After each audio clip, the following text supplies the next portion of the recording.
આજે એવું હતું કે શું બનાવવું એમ કંઈ સિમ્પલ ને જલ્દી ફટાફટ બની જાય એવી રેસીપી. તો મારા માટે એક કઢી અને પુલાવ એક એવી વસ્તુ છે કે સિમ્પલ છે, કેમ કે કઢીનો મસાલો મેં સ્ટોર કરેલો છે, એટલે ફટાફટ કઢી બની જાય અને પુલાવ બનાવતા તો 10 જ મિનિટ લાગે. એટલે મેં આજે કઢી ને પુલાવ સિમ્પલ રેસીપી બનાવી છે. તો અહીંયા સૌથી પહેલાં આપણે પુલાવ માટે જે ભાત છે એ બનાવી લઈશું. તો 2 કપ જેવા મેં ભાત લીધા છે. 4 થી 5 વ્યક્તિ માટેની આ રેસીપી છે. એને સરસ રીતે વોશ કરી લીધા અને પાણી ગરમ થવા એક સાઈડ મૂકી દીધું હતું. એમાં નમક અને થોડુંક ઓઇલ એડ કરી દીધું અને મિક્સ કરી અને પછી જે આપણે પુલાવ વોશ કરીને રાખ્યા છે આમાં પાણી સરસ ગરમ થાય એટલે એડ કરી દેવાનો. હવે આપણે એને ઢાંક્યા વગર જ થવા દઈશું. મેં અહીંયા વટાણા આમાં પુલાવમાં જ એડ કરી દીધા છે. તમારે એમાં ના એડ કરવા હોય ને પછી આપણે જ્યારે પુલાવ બનાવીએ ત્યારે એડ કરીએ તો પણ ચાલે, પણ આમાં બોઇલ થઈ જાય સાથે સાથે, એટલે એમાં ફટાફટ સબ્જીમાં ચડવાની કોઈ માથાકૂટ નહીં. આ રીતે 80% કૂક આપણે કરી લેવાના છે પુલાવને. એકદમ સરસ મેશ થાય એવા નથી ચડાવવાના, થોડા કાચા પાકા. અને ચડી જાય એટલે ગેસની ફ્લેમ ઓફ કરી અને એનું પાણી જે છે આપણે કાઢી લેવાનું. તો મેં આ રીતનું કોઈ કાણાવાળું વાસણ લીધું છે ને એમાં આ રીતે પુલાવને સરસ એવું એડ કરી દીધા એટલે પાણી બધું જ નીકળી ગયું. તમે જોઈ શકો છો કે પુલાવ કેવા સરસ એકદમ કૂક થઈ ગયા છે.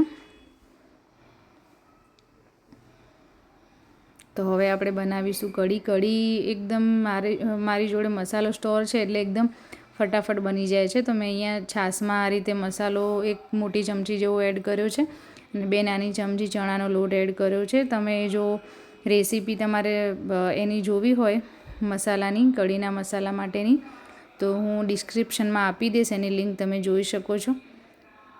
તો આ રીતે એને સરસ રીતે વિસ્કરથી મિક્સ કરી અને મસાલો અને જે લોટ છે એ મિક્સ કરી લેવાનો ચણાનો. જો તમે આ રીતે કઢી મસાલો સ્ટોર કરેલો હોય તો ક્યારેક ગેસ્ટ આવે ને તો પણ ફટાફટ બની જાય છે. અને કઢી એટલી સુપર બને છે ને કે બધાને જે આપણે નોર્મલ કઢી ખાઈએ છીએ એના કરતાં પુલાવ અને ખીચડી જોડે આ કઢી ખાવાની બહુ જ મજા આવે છે.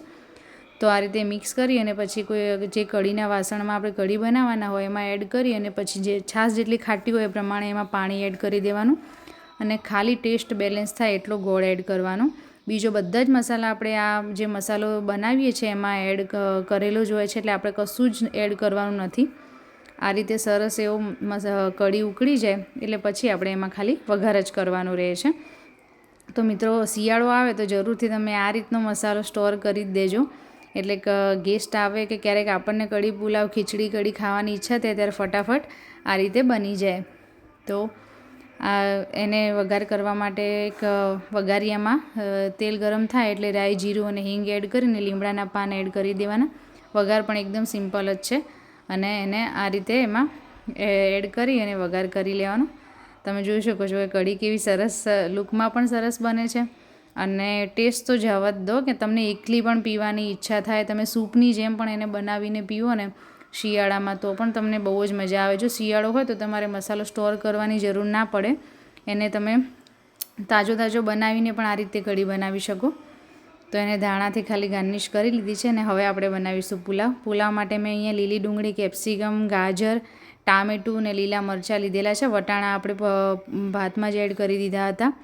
જો લીલી ડુંગળીના ઓપ્શનમાં તમારે સૂકી ડુંગળી લેવી હોય તો પણ ચાલે. અને એને આ રીતે જે વાસણમાં આપણે પુલાવ બનાવવા એમાં ઓઇલ એડ કરી દીધું અને ગરમ કરી અને પછી તેલ ગરમ થાય એટલે રાઈ, જીરું, હિંગ, લીમડાના પાન અને પહેલાં લીલા મરચાં અને ડુંગળી એડ કરી અને એને મિક્સ કરી લેવાનું. અને પછી આપણે એમાં કેપ્સિકમ અને ટામેટાં એડ કરી દેવાના. હવે આપણે આ સબ્જી છે એને ચડવા દઈશું. જોડે આપણે સૂકા મસાલા પણ એડ કરી દઈએ. સ્વાદ પ્રમાણે ખાલી સબ્જી પ્રમાણેનું નમક એડ કરવાનું છે, કેમ કે પુલાવમાં આપણે નમક એડ કર્યું છે. ધાણા જીરું પાવડર અને હિંગ એડ કરી દેવાની. ગાજર હું જોડે ભૂલી ગઈ હતી તો પાછળથી મેં ગાજર પણ એડ કરી દીધા છે. તો આમાં લાલ મરચું આપણે એડ નથી કરવાનું. જો તમારે વધારે તીખું જોઈતું હોય તો તમે લાલ મરચું એડ કરી શકો છો. બાકી હું પુલાવ એકદમ સિમ્પલ જ બનાવું છું અને બહુ સ્પાઇસી નથી બનાવતી. સબ્જી સરસ એવું ચડી જાય આપણું, એટલે થોડું કાચું પાકું રહે તો પણ ચાલે, પુલાવમાં મજા આવે. જો તમારે કાચું પાકું ના રાખવું હોય તો ચડી જાય પછી આપણે એમાં ભાત એડ કરી દેવાના. અને એને સરસ રીતે મિક્સ કરી લેવાનું. તો મિત્રો આપણા પુલાવ બનીને રેડી થઈ ગયા છે. એકદમ મસ્ત ટેસ્ટી પુલાવ. કોઈ ગેસ્ટ આવે તો પણ તમે જો બનાવો આ રીતે પુલાવ કઢીને તો બધાને બહુ જ મજા આવી જશે. તો આ રીતે પુલાવને સરસ ધાણાથી ગાર્નિશ કરી લીધા છે મેં.